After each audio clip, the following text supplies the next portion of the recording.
ಗೌರಿಗೆ ಶ್ರೀಕಾಂತ್ ತನ್ನ ಕನಸುಗಳಿಗೆ ಸಪೋರ್ಟಾಗಿ ನಿಲ್ಲುವುದು ತಿಳಿದು ತುಂಬ ಖುಷಿ ಪಡುತ್ತಿದ್ದಳು. ಆದರೆ ಅವಳಿಗೆ ಯಾವ ವಿಚಾರದಲ್ಲಿ ಭಾಗವಹಿಸಬೇಕು ಎಂಬುದೇ ಕ್ಲಾರಿಟಿ ಇರಲಿಲ್ಲ. ಹಾಗಾಗಿ ಹರ್ಷ ಬಳಿ ಹೋದ ಗೌರಿ, ಹರ್ಷ, ಕಾಲೇಜ್ ಆ್ಯನ್ಯುವಲ್ ಡೇ ಇದೆಯಂತಲ್ಲ, ಅದಕ್ಕೆ ನೀನು ಯಾವುದಕ್ಕೆ ನೇಮ್ ಕೊಟ್ಟಿರುವೆ ಎಂದಾಗ ಹರ್ಷ ತನ್ನ ಮೊಬೈಲನ್ನು ಪಕ್ಕಕ್ಕೆ ಇಟ್ಟು, ಅಯ್ಯೋ, ನಾನಿನ್ನೂ ಯಾವುದಕ್ಕೂ ಹೆಸರು ನೀಡಿಲ್ಲ, ಇನ್ನೂ ಯೋಚಿಸ್ತಿದ್ದೀನಿ. ನನಗೆ ಡ್ಯಾನ್ಸ್ ಅಂದರೆ ಇಷ್ಟ, ನಿಂಗೂ ಗೊತ್ತಲ್ವಾ. ಅದಲ್ಲದೆ ವಾಲಿಬಾಲ್ ಮತ್ತು ಕ್ರಿಕೆಟ್ ಗೇಮ್ ಕೂಡ ಇದೆ, ಅವಕ್ಕೆಲ್ಲ ನೇಮ್ ಕೊಡಬೇಕು ಅಂದ್ಕೊಂಡಿದ್ದೀನಿ. ಆದರೆ ಇನ್ನೂ ಯಾವುದನ್ನು ಡಿಸೈಡ್ ಮಾಡಿಲ್ಲ. ನೀವು ಯಾವುದಕ್ಕೆ ಡಿಸೈಡ್ ಮಾಡ್ಕೊಂಡಿದ್ದೀರಿ, ನೇಮ್ ಕೊಡಬೇಕು ಅಂದ್ಕೊಂಡಿದ್ದೀಯಾ ಎನ್ನುವಾಗ, ನನಗೆ ಯಾವುದಕ್ಕೆ ನೇಮ್ ಕೊಡಬೇಕು ಅಂತಲೇ ಗೊತ್ತಾಗ್ತಿಲ್ಲ ಎನ್ನುತ್ತಾಳೆ. ಅದಕ್ಕೆ ನಿಖಿಲ್, ಅದಕ್ಕೆ ನೀವು ಸೂಪರಾಗಿ ಅಡುಗೆ ಮಾಡ್ತೀರಾ, ಅದಕ್ಕೆ ಹೆಸರು ಕೊಟ್ಬಿಡಿ, ಇನ್ಯಾವುದಕ್ಕೂ ನೇಮಿಂಗ್ ಕೊಡೋಕ್ಕೆ ಹೋಗಬೇಡಿ. ಆದರೆ ಕುಕ್ಕಿಂಗ್ ಕಾಂಪಿಟೇಷನ್ಗಂತೂ ಕೊಡೋದನ್ನು ಮರಿಲೇಬೇಡಿ. ನಿಮಗೆ ಫಸ್ಟ್ ಪ್ರೈಸ್ ಬೇಕಿದ್ರೆ ನೋಡಿ, ನನ್ನ ಮಾತು ನಿಜ ಆಗುತ್ತೆ. ಆ ಮಾತಿಗೆ ಹೊಂದುವಂತೆ ರುಕ್ಮಿಣಿ, ಗೌರಿ, ನಿನ್ನ ಕೈಯಲ್ಲಿ ಜಾದೂ ಇದೆ, ನೀನು ತುಂಬ ಚೆನ್ನಾಗಿ ಅಡುಗೆ ಮಾಡ್ತೀಯ ಎನ್ನುತ್ತಾಳೆ. ರುಕ್ಮಿಣಿ ಸಹ ಇದನ್ನು ಕೇಳಿದ ಗೌರಿ, ಅಯ್ಯೋ, ಸ್ಟಾಪ್, ನೀವು ಅಂದ್ಕೊಂಡಿರೋ ಥರ ಏನಿಲ್ಲ. ಅಲ್ಲಿ ಹೆಂಗಿದೆ ಗೊತ್ತಾ ಕಾಂಪಿಟೇಷನ್ನು, ಒಲೆ ಬಳಸದೆ ವಿತೌಟ್ ಫೈರ್ ಕುಕ್ಕಿಂಗ್ ಕಾಂಪಿಟೇಷನ್ ಇರುವುದು ಎನ್ನುವಾಗ ಹರ್ಷ, ಅದಕ್ಕೇನಂತೆ, ಅದು ನಿಮಗೆ ಪ್ಲಸ್ ಪಾಯಿಂಟ್ ಆಗುತ್ತೆ. ಇಲ್ಲಿ ಇರೋ ಎಲ್ಲ ಸಿಟಿ ಹುಡುಗಿರಿಗೂ ಮೊದಲನೇದಾಗಿ ಅಡುಗೆ ಮಾಡೋಕ್ಕೆ ಬರಲ್ಲ. ಇನ್ನು ವಿತೌಟ್ ಫೈರ್ ಅಂದರೆ ಅವರು ಮಾಡೋದು ಎಲ್ಲರೂ ಒಂದೇ ಐಟಮ್. 2 ಬ್ರೆಡ್ ಪೀಸ್ ತಗೊಳ್ತಾರೆ, ಅದಕ್ಕೆ 1-2 ಟೊಮೊಟೊ, ಈರುಳ್ಳಿ, ಕ್ಯಾಪ್ಸಿಕಮ್, ಮತ್ತೊಂದಿಷ್ಟು ಚೀಸ್ ಸ್ಲೈಸ್ ಹಾಕಿ ಕೊಡ್ತಾರೆ. ಸೊ ನಿಮಗೆ ಚೆನ್ನಾಗಿ ಅಡುಗೆ ಮಾಡೋಕ್ಕೆ ಬರುತ್ತೆ. ಹಾಗಾಗಿ ನೀವು ಸ್ವಲ್ಪ ಡಿಫ್ರೆಂಟಾಗಿ ಟ್ರೈ ಮಾಡಿ ಮತ್ತು ಅದನ್ನು ಸ್ವಲ್ಪ ಅದರ ಬಗ್ಗೆ ಡಿಸ್ಕವರ್ ಮಾಡಿದ್ರೆ ನಿಮಗೆ ವಿನ್ನಿಂಗ್ ಚಾನ್ಸ್ ಜಾಸ್ತಿ ಇರುತ್ತೆ ಅನ್ನೋದು ನನ್ನ ಭಾವನೆ ಅಂತ ಹರ್ಷ ಅವಳಿಗೆ ಹುರಿದುಂಬಿಸುತ್ತಾನೆ. ಹರ್ಷನ ಈ ಮಾತು ಎಲ್ಲರಿಗೂ ಸರಿ ಅನ್ನಿಸಿತು. ಗೌರಿ ಕೂಡ ಈ ಬಗ್ಗೆ ಚಿಂತಿಸುತ್ತಿದ್ದಳು. ಅವಳಿಗೆ ಈ ರೀತಿ ಭಾಗವಹಿಸಬೇಕೆಂಬ ಆಸೆ ಇಲ್ಲವಾದರೂ ಶ್ರೀಕಾಂತ್ ಸಪೋರ್ಟ್ ಮಾಡುವುದಾಗಿ ಹೇಳಿದ್ದರಿಂದಲಾದರೂ ಏನಾದರೂ ಪ್ರಯತ್ನಿಸಬೇಕು ಎಂದುಕೊಂಡಿದ್ದಳು ಅಷ್ಟೇ. ಈ ಕಡೆ ಚೈತ್ರ ಸರ್ಪ್ರೈಸ್ ಎಂದಿದ್ದ ಶ್ರೀಕಾಂತ್ ಇನ್ನೂ ಸಿಗಲಿಲ್ಲವಲ್ಲ, ಫೋನ್ ಕೂಡ ಪಿಕ್ ಮಾಡುತ್ತಿಲ್ಲವಲ್ಲ ಎಂದು ಸಿಟ್ಟಿನಲ್ಲಿದ್ದಳು. ಶ್ರೀಕಾಂತ್ಗೆ ಗೌರಿಯ ಸಾನ್ನಿಧ್ಯದಿಂದ ಮಿಂದ ಮೇಲೆ ತನ್ನೆಲ್ಲ ಕೆಲಸ, ಅದರಲ್ಲೂ ಫೋನ್ ಕಡೆ ಗಮನ ತುಂಬ ಕಡಿಮೆ ಮಾಡಿದ್ದನು. ಅಜ್ಜಿ ಸಹ ಈಗ ಸಾಕಷ್ಟು ಚೇತರಿಸಿಕೊಂಡಿದ್ದರು. ಅವರು ತಾವೇ ಸ್ವತಃ ಓಡಾಡುವಷ್ಟು ಚೇತರಿಕೆ ಕಂಡಿತ್ತು. ಗೌರಿ ಸಹ ಕಾಲೇಜ್ಗೆ ಹೋದಳು. ದಿಯಾ ಜೊತೆ ಈ ರೀತಿ ಫೈರ್ಲೆಸ್ ಕುಕ್ಕಿಂಗ್ ನೇಮ್ ಕೊಡೋ ಬಗ್ಗೆ ಹೇಳಿದ್ದಳು. ದಿಯಾ ಕೂಡ ಈ ವಿಚಾರ ಕೇಳಿ ತುಂಬ ಖುಷಿಪಟ್ಟಿದ್ದಳು. ಆದರೆ ಗೌರಿಗೆ ಇನ್ನೂ ಅದರ ಬಗ್ಗೆ ಒಂದಿಷ್ಟು ಸ್ಪಷ್ಟತೆ ಬೇಕಿತ್ತು. ಹೌದು, ಸ್ವಲ್ಪ ಡಿಫ್ರೆಂಟಾಗಿ ಟ್ರೈ ಮಾಡು, ಆವಾಗ ಪಕ್ಕ ನೀನೇ ಗೆಲ್ತೀಯ. ಅಲ್ಲದೆ ನೀನು ಎಷ್ಟು ಸುಂದರವಾಗಿದ್ದೀಯಲ್ಲ, ಯಾಕೆ ನೀನು ಫ್ಯಾನ್ಸಿ ಡ್ರೆಸ್ ಕಾಂಪಿಟೇಷನ್ ಅಥವಾ ರ್ಯಾಂಪ್ ವಾಕಲ್ಲಿ ಪಾರ್ಟಿಸಿಪೇಟ್ ಮಾಡಬಾರ್ದು ಎಂದಾಗ ದಿಯಾಳ ಮಾತನ್ನು ಕೇಳಿ ಗೌರಿ, ಇಲ್ಲಪ್ಪ, ನನಗೆ ಅವೆಲ್ಲ ಆಗಿ ಬರಲ್ಲ ಎನ್ನುತ್ತಾಳೆ. ಅದಕ್ಕೆ ದಿಯಾ, ಏನಾದರೂ ನಾನು ನಿನ್ನಷ್ಟು ಚೆನ್ನಾಗಿದ್ದಿದ್ದೆ ಅನ್ಕೋ, ಮೊದಲೇ ನಾನು ಹೆಸರು ಕೊಡ್ತಿದ್ದೆ. ಯಾಕಂದರೆ ನನಗೆ ಕಾನ್ಫಿಡೆನ್ಸ್ ಇರ್ತಿತ್ತು ನಾನು ಗೆಲ್ತೀನಿ ಅಂತ ಎನ್ನುವಾಗ ಗೌರಿ ನಗುತ್ತಾ, ಅದಕ್ಕೆಲ್ಲ ಕಾನ್ಫಿಡೆನ್ಸ್ ಮುಖ್ಯ ದಿಯಾ, ನೀನೇ ಯಾಕೆ ನಿನ್ನ ಹೆಸರು ಕೊಡಬಾರದು ಎನ್ನುತ್ತಾಳೆ. ಈ ಕಡೆ ನಿಖಿಲ್ ಹೊಸ ಆಫೀಸ್ಗೆ ಹೋದ. ಅಲ್ಲಿ ಅವನು ಸಹ ಸ್ವಲ್ಪವೇ ಅಡ್ಜಸ್ಟ್ ಆಗುತ್ತಿದ್ದ. ಮಧ್ಯಾಹ್ನ ಎಂದಿನಂತೆ ತನ್ನ ಆಫೀಸ್ನಲ್ಲಿ ಟೀ ಬ್ರೇಕ್ ತೆಗೆದುಕೊಂಡು ಕಾಫಿಗೆಂದು ಕೆಫೆಟೇರಿಯಾಗೆ ಬರುತ್ತಾನೆ. ಅಲ್ಲಿ ಒಂದು ಜನರ ಗುಂಪು ನೋಡಿದ ನಿಖಿಲ್, ಏನಿರಬಹುದೆಂದು ನಿಖಿಲ್ ನೋಡಿದಾಗ ಅಲ್ಲಿ ಒಂದು ಹುಡುಗಿ ಒಂದು ಹುಡುಗರ ಗುಂಪಿಗೆ ಹಿಗ್ಗಾಮುಗ್ಗಾ ಬೈಯುತ್ತಿರುವುದು ಕಾಣಿಸುತ್ತದೆ. ಆ ಹುಡುಗಿಯ ಮುಖ ನಿಖಿಲ್ಗೆ ಕಾಣಿಸುತ್ತಿರಲಿಲ್ಲ. ಏಕೆಂದರೆ ಆ ಹುಡುಗಿ ನಿಖಿಲ್ನ ನಿಂತಿರುವ ದಿಕ್ಕಿನಿಂದ ವಿರುದ್ಧ ದಿಕ್ಕಿಗೆ ನಿಖಿಲ್ಗೆ ಬೆನ್ನು ಮಾಡಿರುವಂತೆ ನಿಂತಿರುತ್ತಾಳೆ. ಕೆಲವೊಂದಿಷ್ಟು ಜನ ಕೂಡ ಅಲ್ಲಿ ಸೇರಿರುತ್ತಾರೆ. ಏನೆಂದು ನಿಖಿಲ್ ನಿಗಿರಿ ನೋಡುತ್ತಾನೆ.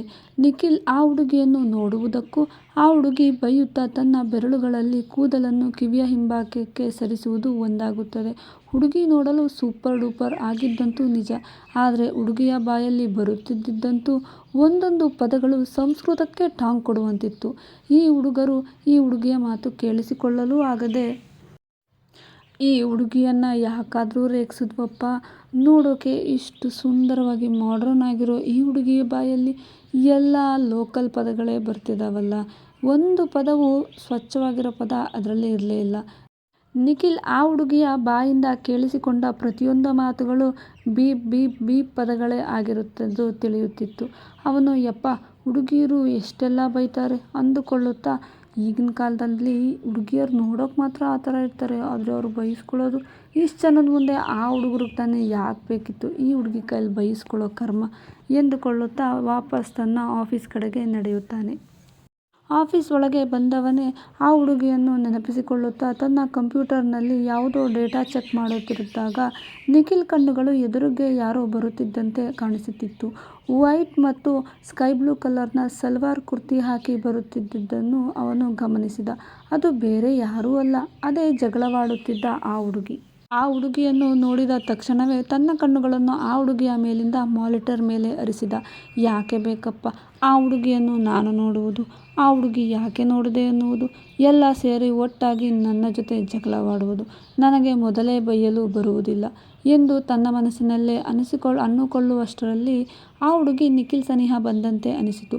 ಆದರೂ ನಿಖಿಲ್ ಕತ್ತು ಎತ್ತಿ ನೋಡಲಿಲ್ಲ. ಆದರೆ ಅದೇ ಹುಡುಗಿ ನಿಖಿಲ್ ಅಂದರೆ ನೀವೇನಾ ಎಂದಾಗ ನಿಖಿಲ್ ಗಾಬರಿಯಾದವನಂತೆ ಹಾಂ ನಾನೇ ಎನ್ನುತ್ತಾನೆ. ತಕ್ಷಣ ಆ ಹುಡುಗಿ ಹಾಯ್, ನಾನು ಇದನ್ಯ, ನಿಮ್ಮ ಪಾರ್ಟ್ನರ್ ಎನ್ನುತ್ತಾಳೆ. ಆ ಹುಡುಗಿಯ ಬಾಯಲ್ಲಿ ಪಾರ್ಟ್ನರ್ ಎನ್ನುವ ಶಬ್ದ ಕೇಳುತ್ತಲೇ ನಿಖಿಲ್ ಆಶ್ಚರ್ಯದಿಂದ ಅವಳನ್ನು ನೋಡುತ್ತಾ ಪಾರ್ಟ್ನರಾ ಎನ್ನುವಾಗ ಐ ಮೀನ್ ನಾನು ಕೂಡ ನಿಮ್ಮ ಟೀಮಲ್ಲೇ ಇರೋದು, ಸೊ ಇವಾಗ ನಾನು ಮತ್ತು ನೀವು ಇಬ್ಬರು ಸೇರೇ ವರ್ಕ್ ಮಾಡಬೇಕು ಎನ್ನುತ್ತಾಳೆ. ಈ ಮಾತು ಕೇಳಿ ನಿಖಿಲ್ ಅಯ್ಯೋ, ಈ ಹುಡುಗಿ ಜೊತೆ ನಾನು ಸಂಸ್ಕೃತದಲ್ಲಿ ಮಾತಾಡಬೇಕಾ ಇಲ್ಲ ಕನ್ನಡದಲ್ಲೇ ಮಾತಾಡಬೇಕಾ, ಹುಷಾರಾಗಿರಬೇಕು, ಹೆಚ್ಚು ಕಮ್ಮಿ ಮಾತಾಡಿದೆ ಅಂದರೆ ನನಗಂತೂ ಇವಳು ಬಡ್ದಾಕ್ಬಿಡ್ತಾಳೆ, ಕೆಲಸದಲ್ಲಿ ಪಾರ್ಟ್ನರ್ ಆದರೂ ಎಷ್ಟು ಬೇಕೋ ಅಷ್ಟರಲ್ಲೇ ಇರಬೇಕು ಎನ್ನುಕೊಳ್ಳುತ್ತಾನೆ. ಅವನ ಬಳಿ ಪಕ್ಕದ ಚೇರ್ ಮೇಲೆ ಕುಳಿತುಕೊಳ್ಳುತ್ತಲೇ ನಿಖಿಲ್ ಮನಸ್ಸಿನಲ್ಲಿಯೂ ಹೆಸರು ಮಾತ್ರ ಹಿತನ್ಯ, ಬಾಯಿ ತುಂಬ ಹಿತಪದಗಳೇ ಎಂದುಕೊಳ್ಳುತ್ತಾ ನನಗ್ಯಾಕಪ್ಪ ಬೇಕು ಈ ಬಾಯಿ ಬಡ್ಕಿ ಸಹವಾಸ, ಅವಳ ಪಾಡಿಗೆ ಅವಳು ಇರಲಿ, ನನ್ನ ಪಾಡಿಗೆ ನಾನು ಕೆಲಸ ಮಾಡ್ತೀನಿ, ಇಲ್ಲ ಅಂದರೆ ಅವಳು ಬಳಸೋ ಒಂದೊಂದು ಪದಕ್ಕೂ ನಾನು ಯಾವ ಡಿಕ್ಷನರಿಯಲ್ಲಿ ಅರ್ಥ ಹುಡುಕಬೇಕೋ ನನಗೆ ಗೊತ್ತಿಲ್ಲ ಎಂದುಕೊಳ್ಳುತ್ತಾನೆ. ಈ ಕಡೆ ಶ್ರೀಕಾಂತ್ ರಾಜೇಂದ್ರ ಬಿಂದ್ರೆ ವಿರುದ್ಧ ಸಾಕ್ಷಿಗಾಗಿ ಹೊಂಚು ಹಾಕುತ್ತಿರುತ್ತಾನೆ. ಅವನಿಗೆ ಯಾರು ಪ್ರಾಮಾಣಿಕರು ಎನಿಸುತ್ತಾರೋ ಅಂತ ಒಂದೆರಡು ಕಾನ್ಸ್ಟೇಬಲ್ಗಳನ್ನು ಮಫ್ತಿಯಲ್ಲಿ ರಾಜೇಂದ್ರನ ಚೇಲಾಗಳನ್ನು ಫಾಲೋ ಮಾಡಲು ಬಿಟ್ಟಿರುತ್ತಾನೆ. ಇವಾಗ ಅಲ್ಲಿನ ಕ್ಷೇತ್ರದ ಉಪಚುನಾವಣೆ ನಡೆಯಬೇಕಿರುತ್ತದೆ. ಹಾಗಾಗಿ ಬರೀ ಕೆಟ್ಟ ಕೆಲಸವನ್ನೇ ಮಾಡುತ್ತಿದ್ದ ರಾಜೇಂದ್ರ ಆ ಚುನಾವಣೆಯಲ್ಲಿ ಭಾಗವಹಿಸುತ್ತಿದ್ದಾನೆ. ಹಾಗಾಗಿ ಆ ಕಡೆ ಗಮನ ನೀಡುತ್ತಿರುವ ರಾಜೇಂದ್ರನನ್ನು ಇದೇ ಸಮಯ ನೋಡಿ ಹೇಗಾದರೂ ಸೇರಿಸರಿ ಅವನನ್ನು ರೆಡ್ ಹ್ಯಾಂಡ್ ಆಗಿ ಹಿಡಿಯಬೇಕೆಂದು ಪ್ರಯತ್ನಿಸುತ್ತಾನೆ. ಆದರೆ ಅವನಿಗೂ ಗೊತ್ತಿತ್ತು ರಾಜೇಂದ್ರ ತನ್ನ ಎಲ್ಲ ಹೇಯ ಕೃತ್ಯಗಳ ಸಾಕ್ಷಿಯನ್ನು ಎಂದಿಗೂ ಬಿಟ್ಟು ಬರುವವನಲ್ಲ.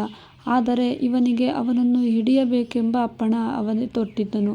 ಆದರೆ ಶ್ರೀಕಾಂತ್ಗೂ ಗೊತ್ತಿತ್ತು ಅವನಿಗಿಂತ ದೊಡ್ಡ ಸ್ಥಾನದಲ್ಲಿ ಇರುವವರೇ ರಾಜೇಂದ್ರನ ಅಡ್ಡದಾರಿಗೆ ಕಾವಲುಗಾರರು, ದುಡ್ಡಿಗಾಗಿ ತಮ್ಮನ್ನೇ ಮಾರಿಕೊಂಡಿದ್ದಾರೆಂದು. ಆದರೂ ತನ್ನ ನಿಷ್ಠೆಯ ಕೆಲಸದಲ್ಲಿ ಅವನಿಗೆ ನಂಬಿಕೆ ಇತ್ತು ಮತ್ತು ಇದೇ ರೀತಿ ಇರುವ ನಿಷ್ಠಾವಂತರನ್ನು ಮಾತ್ರ ಈ ಕೆಲಸದಲ್ಲಿ ಪಾಲು ನೀಡಿದ್ದ. ಆದರೆ ಅದು ಅಷ್ಟು ಸುಲಭದ ಮಾತು ಆಗಿರಲಿಲ್ಲ. ರಾಜೇಂದ್ರ ಆ ಏರಿಯಾದ ಹಳೆಯ ರೌಡಿ ಶೀಟರ್ ಆಗಿದ್ದರಿಂದ ಅವನದೇ ಮಾಫಿಯಾ ಇತ್ತು. ಅವನನ್ನು ಮುಟ್ಟುವ ಮೊದಲು ಕೆಲವೊಂದಿಷ್ಟು ರಾಜಕೀಯ ವ್ಯಕ್ತಿಗಳನ್ನು ಮತ್ತು ತನ್ನ ಮೇಲಧಿಕಾರಿಗಳನ್ನು ಎದುರು ಹಾಕಿಕೊಳ್ಳಬೇಕಿತ್ತು ಶ್ರೀಕಾಂತ್.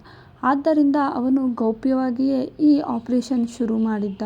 ಇದರಲ್ಲಿ ಹೇಗಾದರೂ ಮಾಡಿ ರೌಡಿ ಶೀಟರ್ ಆಗಿರುವ ರಾಜೇಂದ್ರನ ವಿರುದ್ಧ ಅವನ ಕೃತ್ಯಗಳಿಂದ ಆದಂತಹ ಸಂತ್ರಸ್ತರಿಗೆ ಹೇಗಾದರೂ ನ್ಯಾಯ ಕೊಡಿಸಬೇಕು, ಅವನ ವಿರುದ್ಧ ಸಾಕ್ಷಿ ಕಲೆ ಹಾಕಿ ಅವನನ್ನು ಎಲೆಕ್ಷನ್ನಲ್ಲಿ ಗೆಲ್ಲದ ಹಾಗೆ ಮಾಡಬೇಕೆಂದು ಅವನು ಪಣ ತೊಟ್ಟಿದ್ದ. ಗೌರಿ ಕಾಲೇಜಿನಲ್ಲಿ ಕುಕಿಂಗ್ ಕಾಂಪಿಟೇಷನ್ಗೆ ನೇಮ್ ಕೊಟ್ಟು ಬಂದಿರುತ್ತಾಳೆ. ಆದರೆ ಅವಳಿಗೆ ಏನು ಮಾಡುವುದು ಎನ್ನುವುದೇ ತಿಳಿಯುತ್ತಿಲ್ಲ. ಹರ್ಷ ಮೊಬೈಲಲ್ಲಿ ಒಂದಿಷ್ಟು ಫೈರ್ಲೆಸ್ ಅಡುಗೆಗಳ ಬಗ್ಗೆ ವಿಡಿಯೋ ತೋರಿಸಿದ್ದ. ಅದರಲ್ಲಿ ಅನ್ನಪೂರ್ಣ ಸಿನಿಮಾದಲ್ಲಿ ನಯನತಾರ ಮಾಡುವ ಫೈರ್ಲೆಸ್ ಕುಕಿಂಗ್ ಕಾನ್ಸೆಪ್ಟ್ ಗೌರಿಗೆ ಇಷ್ಟವಾಗಿತ್ತು ಮತ್ತು ಅವಳಿಗೆ ಇದು ಸುಲಭ ಎಂತಲೂ ಅನಿಸುತ್ತಿತ್ತು. ರುಕ್ಕು ಸಹ ಕೆಲವೊಂದು ಟಿಪ್ಸ್ಗಳು ನೀಡಿದ್ದಳು. ಎಲ್ಲರೂ ಸೇರಿ ನೆಕ್ಸ್ಟ್ ಸ್ಯಾಟರ್ಡೆ ನಡೆಯುವ ಕುಕಿಂಗ್ ಕಾಂಪಿಟೇಷನ್ಗೆ ಗೌರಿಯನ್ನು ತಯಾರು ಮಾಡುತ್ತಿದ್ದರು. ಮನೆಯಲ್ಲೇ ಟ್ರೈ ಆ್ಯಂಡ್ ಎರರ್ ಕೂಡ ಮಾಡಿದರು. ಅವಳು ಮಾಡುವ ಶೈಲಿ ಮತ್ತು ಅವಳ ಕೈರುಚಿ ಎಲ್ಲರಿಗೂ ಇಷ್ಟವಾಗುವಂತೆಯೇ ಇತ್ತು. ಅವಳು ಅವಳು ಮಾಡಿದ್ದ ಟ್ರಯಲಲ್ಲೇ ಅವಳ ಅಡುಗೆ ಸೂಪರಾಗಿ ಬಂದಿತ್ತು. ನಿಖಿಲ್, ಅದಕ್ಕೆ ಬರೆದಿಟ್ಕೊಳ್ಳಿ, ನೀವೇ ವಿನ್ನರ್. ಇನ್ನೇನಿದ್ರು ನೀವು ನಿಮ್ಮ ಪತಿದೇವ್ರ ಹತ್ರ ಬಳಿ ಹೋಗಿ ನಮಗೆಲ್ಲ ಪಾರ್ಟಿ ಕೊಡಿಸೋದೆ. ವಿನ್ನಿಂಗ್ ಪಾರ್ಟಿಗೆ ರೆಡಿ ಮಾಡ್ಕೊಳ್ಳಿ ಎನ್ನುತ್ತಿದ್ದ. ಅಜ್ಜಿ ಇವರೆಲ್ಲರನ್ನು ನೋಡಿ ತುಂಬ ಖುಷಿಯಾಗಿದ್ದರು. ಶ್ರೀಕಾಂತ್ ಮನೆಗೆ ಬಂದಾಗ ಗೌರಿ ತಾನು ಟ್ರಯಲ್ ಮಾಡಿದ್ದ ಅಡುಗೆ ನೀಡಿದ್ದಳು. ಶ್ರೀಕಾಂತ್ ಸೂಪರ್ ಎಂದಿದ್ದ. ಅವನ ಶರ್ಟ್ ಬಟನ್ ಬಿಚ್ಚುತ್ತಾ ಗೌರಿ ಪುಸಲಾಯಿಸುತ್ತಾ, ಅದು ನಿಮ್ಮನ್ನು ನಾನು ಪ್ರೀತಿಯಿಂದ ಏನಾದರೂ ಹೆಸರು ಹಿಡಿದು ಕರೀಬೇಕು ಅಂದ್ರಿ ತಾನೇ, ಅದಕ್ಕೆ ನಾನು ನಿಮ್ಮನ್ನ ಶ್ರೀ ಅಂತ ಕರೀಲಾ ಎನ್ನುವಾಗ ಅವಳನ್ನು ಆಲಿಂಗಿಸಿ ಕರಿಬೋದು ಎನ್ನುತ್ತಾನೆ. ಮತ್ತೆ ಅವನ ಚೆಸ್ಟ್ ಮೇಲೆ ರಂಗೋಲಿ ಬಿಡಿಸುತ್ತಾ ಮತ್ತೊಂದು ವಿಚಾರ ಕೇಳಬೇಕಿತ್ತು ಎನ್ನುವಾಗ ಶ್ರೀಕಾಂತ್ ಹಾಂ ಕೇಳು ಎನ್ನುತ್ತಾ ತನ್ನ ಶರ್ಟ್ ಬಿಚ್ಚುತ್ತಿರುತ್ತಾನೆ. ಏನು ಅಂದರೆ ಅದು ಅಜ್ಜಿಗೆ ಹುಷಾರಿರ್ಲಿಲ್ವಲ್ಲ, ಆವಾಗ ನಾನು ತಾಯಿ ಚಾಮುಂಡೇಶ್ವರಿಗೆ ಹರಕೆ ಮಾಡಿಕೊಂಡಿರುವೆ. ಪ್ಲೀಸ್ ಶುಕ್ರವಾರ ನಿಮ್ಮ ಕೆಲಸನ ಫ್ರೀ ಮಾಡಿಕೊಂಡು ಬೆಟ್ಟಕ್ಕೆ ಹೋಗೋಣವಾ? ಮತ್ತು ಶನಿವಾರ ನನಗೆ ಕಾಂಪಿಟೇಷನ್ ಇದೆ, ಅದಕ್ಕೆ ದೇವರ ಆಶೀರ್ವಾದ ಸಿಕ್ಕಂತೆ ಆಗುತ್ತಲ್ವಾ? ಮತ್ತು ಮನೆಯವರೆಲ್ಲರಿಗೂ ಒಂದು ದಿನದ ಪಿಕ್ನಿಕ್ ಆದಂತೂ ಅನಿಸುತ್ತೆ ಎನ್ನುವಾಗ ಓಕೆ ಸ್ವೀಟ್ ಹಾರ್ಟ್ ಎನ್ನುತ್ತಾ ಅವಳ ಹಣೆಗೆ ಮುತ್ತಿಟ್ಟು ತನ್ನ ಮೂಗಿನಿಂದ ಅವಳ ಮೂಗನ್ನು ಉಜ್ಜಿದ ಶ್ರೀಕಾಂತ್. ಮುಂದೆ ಏನಾಗಬಹುದು? ನಿಖಿಲ್ ಹೇಳಿದಂತೆಯೇ ಕುಕಿಂಗ್ ಕಾಂಪಿಟೇಷನ್ನಲ್ಲಿ ಗೌರಿಯೇ ವಿಜೇತಳಾಗುವಳ ಮತ್ತು ಗೌರಿಯ ಹರಕೆ ಏನು? ಮುಂದಿನ ಸಂಚಿಕೆಯಲ್ಲಿ ನಿರೀಕ್ಷಿಸಿ. ಇಂತಿ ನಿಮ್ಮ ಪ್ರೀತಿಯ ನಗುಮುಖದೊಂದಿಗೆ ಪ್ರೇಮಕಥೆ ನಿಮ್ಮ ಜೊತೆ ವಿತ್ ಕನ್ನಡತಿ. ಈ ಕಥೆ ನಿಮಗೆ ಇಷ್ಟವಾಗಿದ್ದರೆ ಒಂದು ಲೈಕ್ ಮಾಡಿ ಮತ್ತು ಚಾನಲನ್ನು ಸಬ್ಸ್ಕ್ರೈಬ್ ಮಾಡೋದನ್ನು ಮರೆಯಬೇಡಿ. ಇಷ್ಟೊತ್ತನಕ ವಿಡಿಯೋ ನೋಡಿದ್ದಕ್ಕಾಗಿ ತುಂಬ ಹೃದಯದ ಧನ್ಯವಾದಗಳು. Thank you.